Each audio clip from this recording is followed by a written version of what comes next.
Hey, Crystal Maiden here, and here we're going to fight the boss of the modern era, which is Egg Dragoon. But Unleashed had the worst boss fights out of all of them.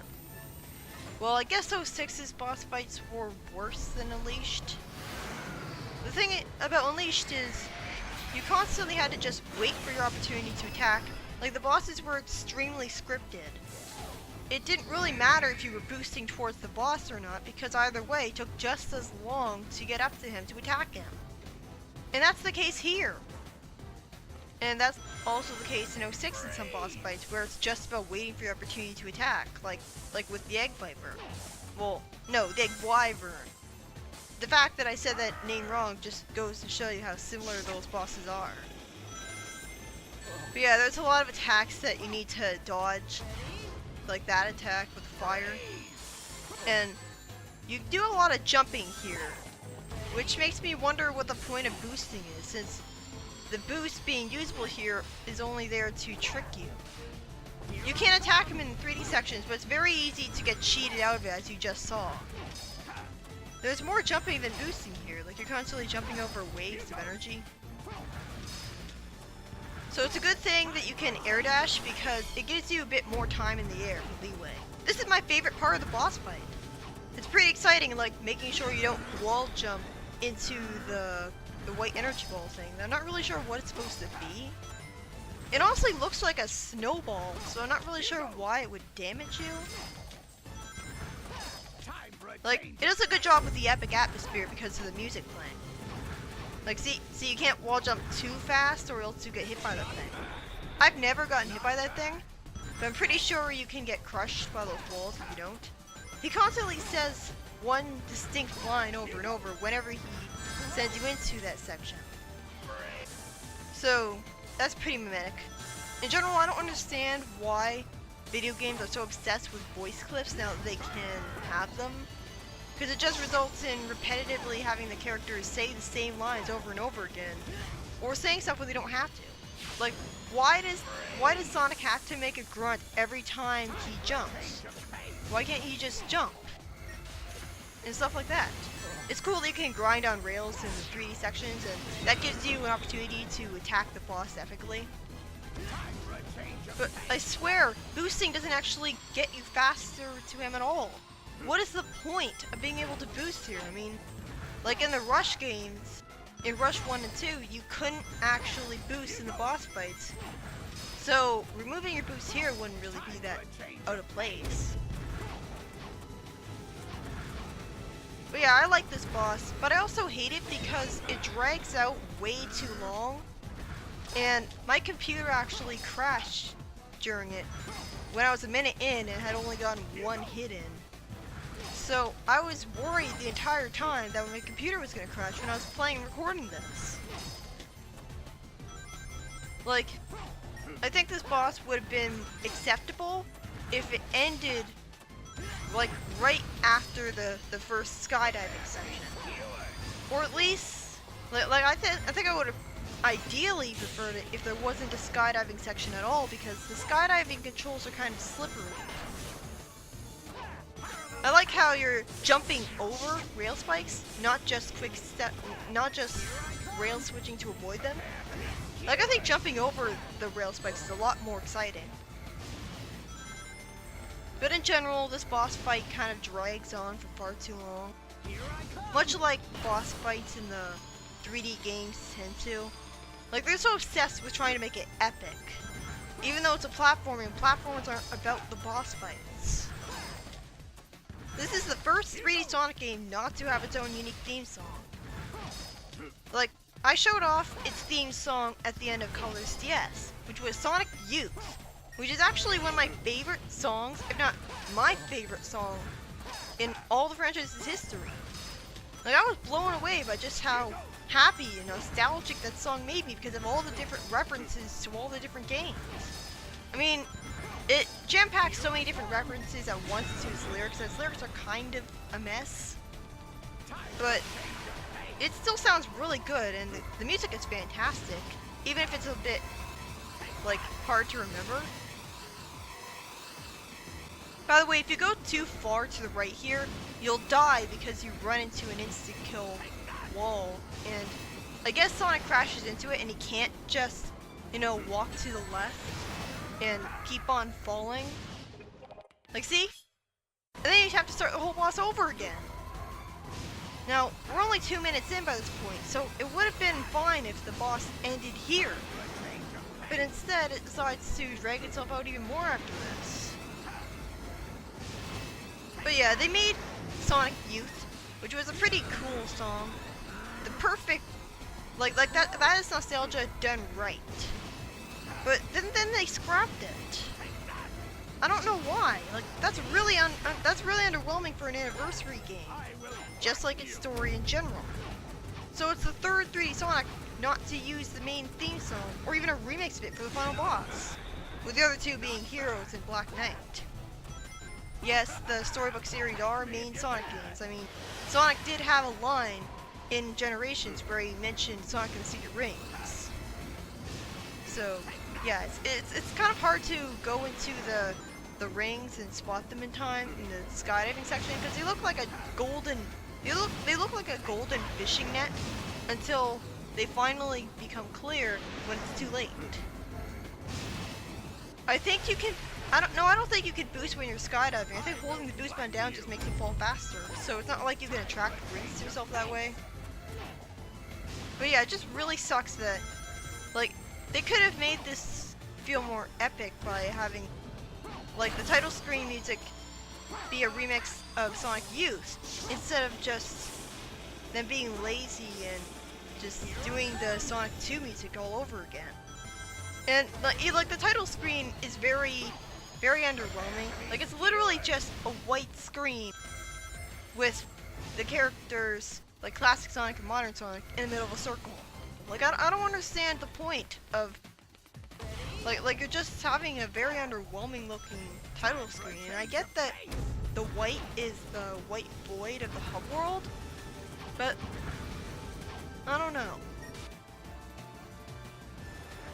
Classic Tails' artwork seems to have buckles under his socks above his shoes. There's no reason they couldn't have put the cut story content in supplementary material, like a comic, or at least tell us up front. While neither of Speed Highway's main acts include the At Dawn section from SA1, one challenge act with Cream does show the stage at dawn, so I guess that counts. This is the definition of anticlimactic. And of course, Pontac and Graph are so smug, like they think they're so clever with the whole, it's like it's our job or something. Witty observation there that you do nothing with. Like, it makes sense that Sonic would be, like, paid by the government or gun to stop Eggman, so that would technically make Heroes in his job, because they're giving him a home and stuff like that. Like, they don't have to work a job, they don't have to pay taxes, because they're heroes. That justifies them not having to go to school since they're teenagers, because they're being heroes. So in that sense, it is their job, but that just goes to show you how much Pontac and Graph missed the point, because there's a good in-universe reason aside from that for why Sonic is a hero. Sonic is a hero because he wants to be a hero, because he's heroic, and he likes the thrills and adventure. It's not just because he feels obligated to, because it's his job or something. And this is just a blatant example of padding. I don't see the point of having to take a really long time and a slow and boring and pointless platforming section just to put every single Chaos Emerald individually into these gears. Like, why can't we just go to the boss already? It's not even really a platforming challenge, it's just standing around waiting on slowly moving platforms. Like, it's trying to be epic, especially because there's no music, and so it's trying to be, like, ominous, you're on the way to the final boss thing.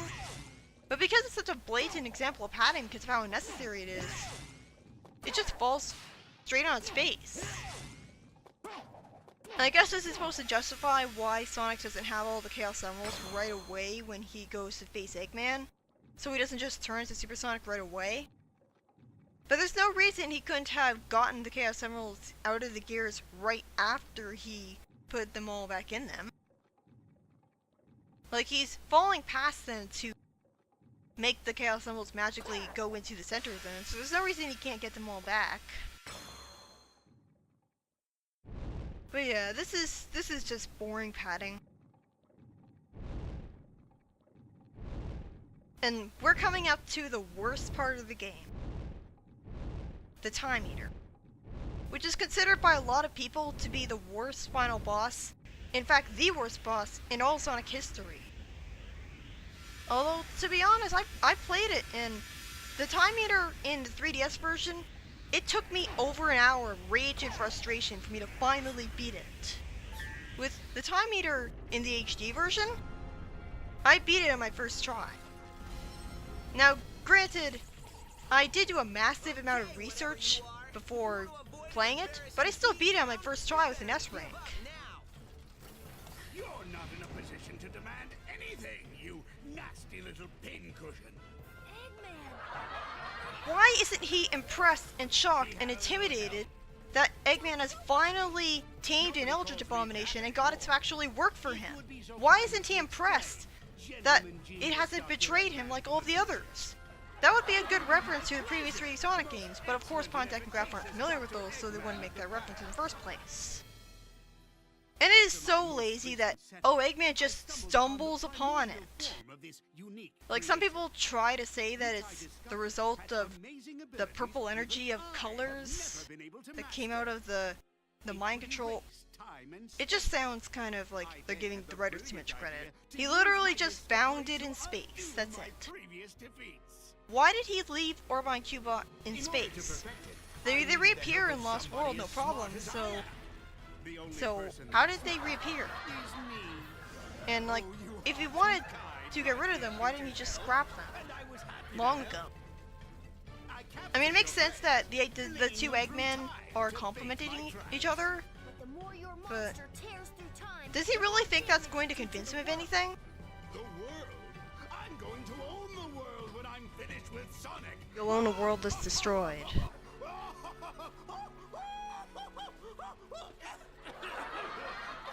And of course, they portray him as a pathetic old man once again. Will I really get that crazy? See, in the 3DS version, he says, "You mean we'll own the world?" Crazed dictators aren't supposed to have moments of self-awareness where they acknowledge that they're crazy. Otherwise, they wouldn't be crazed dictators. So it makes more sense for him to just... That's a horrible line. But yeah, it would make a lot more sense for him to just agree with him, since he must have always been crazy, or he wouldn't have always tried to take over the world. And it doesn't make any sense whatsoever that classic Eggman was the one who said, "Nobody calls me that anymore." For one thing, it fails out of universe because a lot of Sonic fans basically were like, "You'll always be Robotnik to me." So it completely fails at what it's trying to do. It's not fan service if it's basically acting like nobody still calls him Robotnik. It's a fine name, so there's no reason why people would stop calling him that. And again, it doesn't make any sense. Why would it be classic Eggman who says that no one calls him that anymore, when from his timeline, people still do? And even modern Eggman, like, you'd think that Gunn would still keep referring to him as Dr. Robotnik for formality's sake. You think the Eggman would be too much of a cutesy nickname. And I'm sure his robots still call him that. That line is pretty infamous from just how terrible the voice actor is. I've kind of gotten used to Shadow's new voice, to be honest. Like, all Sonic's friends show up to cheer him on, and we're supposed to find that heartwarming even though they've been portrayed as nothing but one-dimensional jokes the entire game. It's so misaimed. I hate Roger Craig Smith as Sonic much more than Kirk Thornton as Shadow, because he just sounds so unsympathetic. Time to scramble some Eggman, Super Sonic style. And why did they play the Sonic 4 Supersonic music for this moment? Like, this isn't very epic. Much like the rest of the game. Now, one of the biggest problems with this boss fight is that constantly you'll have Sonic's friends talking to you and just saying, "That looks like a homing shot," and not really giving you proper advice. This results in this subtitle bar blocking the screen, which makes the boss fight harder because you can't really see as much of the screen, so it's better to just turn the subtitles off. But yeah, you can't turn the voices off though, so you're just gonna have to ignore them when you're playing the fight.